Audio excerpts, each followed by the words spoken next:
IPL 2025 మెగావేలం నేపథ్యంలో జట్లన్నీ పూర్తిగా మారిపోనున్నాయి.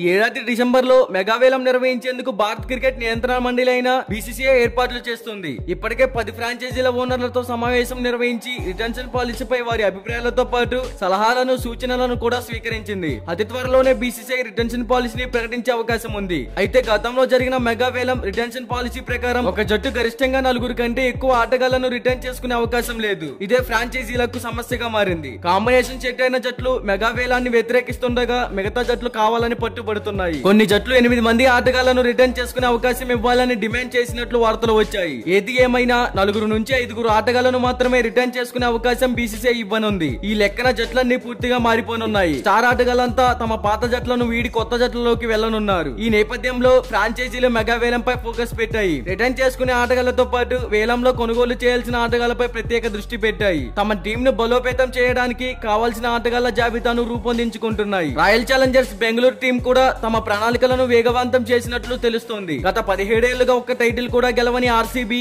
ఈసారైనా ముచ్చట తీర్చుకోవాలనే లక్ష్యంతో ఉంది. ఈ క్రమంలో సౌత్ ఆఫ్రికా విధ్వంసకర వికెట్ కీపర్ హెన్రిచ్ క్లాసెన్ పై ఆర్సీబీ ఫోకస్ పెట్టింది. ఇప్పటికే ఆ జట్టు wicket keeper Dinesh Karthik retirement ప్రకటించగా అతన్ని బ్యాటింగ్ కోచ్ గా నియమించుకుంది. హెన్రిచ్ క్లాసెన్ ను తీసుకోవడం ద్వారా అటు వికెట్ కీపింగ్ తో పాటు ఇటు ఆసీస్ విధ్వంసకర బ్యాటర్ అయిన గ్లెన్ మ్యాక్స్వెల్ లేని లోటును తీర్చుకోవచ్చనే ఆలోచనలో ఆర్సీబీ ఉంది. మరి ఇలాంటి ఐపీఎల్ యాక్షన్ అన్ని టీమ్స్ యొక్క పూర్తి వివరాలు మీరు తెలుసుకోవాలి అనుకుంటే మన ఛానల్ ని సబ్స్క్రైబ్ చేసుకోండి. అలాగే ప్రక్కన ఉన్న గంట సింబల్ ని యాక్టివేట్ చేసుకోండి. Thank you for watching.